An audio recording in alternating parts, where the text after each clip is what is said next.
साथियों नमस्कार, देवराज की आवाज में आज आपका स्वागत है।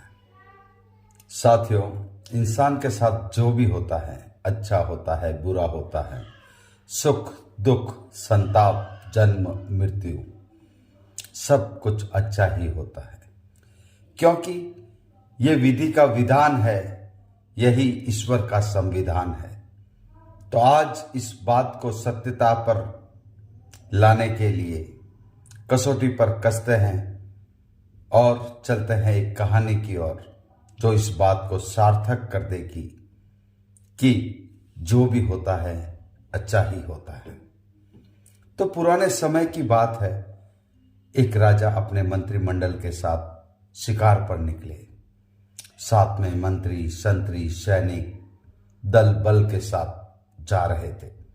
तभी राजा को यह महसूस हुआ कि उसकी तलवार की धार थोड़ी कम है, तो बिना किसी सेवक को बताए हुए वो खुद ही अपनी तलवार पर धार देने लगे और धार देते देते दाएं हाथ की छोटी उंगली कट गई। जैसे ही खून की धार निकली तो सब इकट्ठा हो गए, देखने लगे, मरहम पट्टी करने लगे। तभी वहां पर खड़े मंत्री ने जोर से कहा, जो भी हुआ अच्छा हुआ। इस बात को सुनते ही राजा की आंखों में खून उतर आया और गुस्से से राजा ने कहा, मंत्री को तुरंत अभी के अभी जेल में डाल दिया जाए। जैसे ही मंत्री को कारावास में डाला गया, जेल में डाला गया, मंत्री ने कहा, जो भी हुआ अच्छा हुआ, अच्छे के लिए हुआ। और फिर राजा शेष बचे हुए सैनिकों के साथ जंगल में चले गए शिकार के लिए। चलते गए, जैसे ही घने जंगल में पहुंचे, वहां पर आदिवासी कबीले ने राजा को घेर लिया।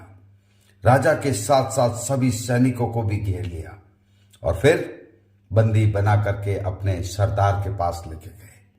उन दिनों सरदार ने एक अपने इष्ट देवी के सामने यह प्रतिज्ञा की थी कि 51 व्यक्तियों का वध करेगा, उनकी बलि देगा।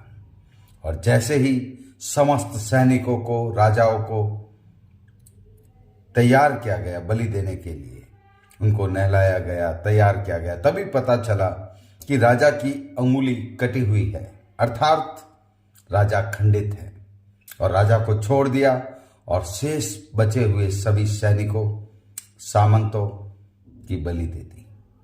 राजा जैसे तैसे भागते दौड़ते राजमहल में पहुंचा और सबसे पहले मंत्री के पास गया और उसको क्षमा याचना करते हुए सबसे पहले कारावास से बाहर निकाला और कहा कि आपने कहा था जो भी होता है अच्छे के लिए होता है।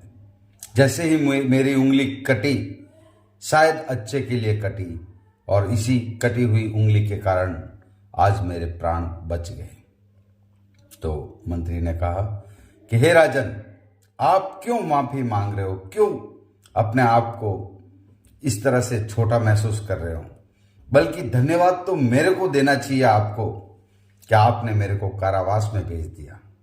अगर आप मेरे को जेल न भेजते, कारावास में न भेजते, तो मैं आपके साथ शिकार के लिए आता, और अगर मैं आ जाता तो मेरा तो शरीर बिल्कुल खंडित नहीं है, अवश्य ही मेरी भी बलि दे दी जाती। इसलिए मैं आपका आभार व्यक्त करता हूं कि आपने मेरे को जेल में भेजा। तो साथियों, जो भी होता है अच्छे के लिए होता है।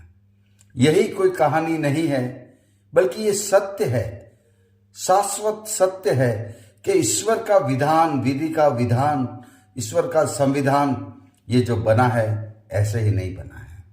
जब बच्चे का मां के पेट में, गर्भ में जन्म होता है, तभी से उसका खाना, दाना, पानी शुरू हो जाता है। और जैसे ही वह मां के गर्भ से बाहर आता है तो माता के स्तन से दूध निकल आता है। तो सब कुछ तय है, जो भी होता है अच्छे के लिए ही होता है। तो आप भी कभी भी अपना मन उदास न करें, क्योंकि ये दुख, सुख, लाभ, हानि, जन्म, मृत्यु, संताप आते रहेंगे और ये इसीलिए आते हैं ताकि आप अपने कर्मों को काट सकें। तो अगर ये कहानी आपको अच्छी लगी है और आपके साथ में भी कुछ ऐसा व्यतीत हो रहा है तो आप भी यही सोचे जो भी हो रहा है अच्छे के लिए हो रहा है। अगर आपको ये कहानी अच्छी लगी है तो ज़्यादा से ज़्यादा ग्रुपों में शेयर करें, लाइक करें, कमेंट में अपना नाम अवश्य लिखें। और अगली कहानी आ रही है, बहुत ही मज़ेदार और शिक्षा देने वाली है कि जो ना भाए आपको दे दो बेटी के बाप को। इसलिए तैयार रहिए और इस चैनल को सब्सक्राइब कीजिए। देवराज की आवाज़ में एक बार फिर आपका स्वागत है। धन्यवाद।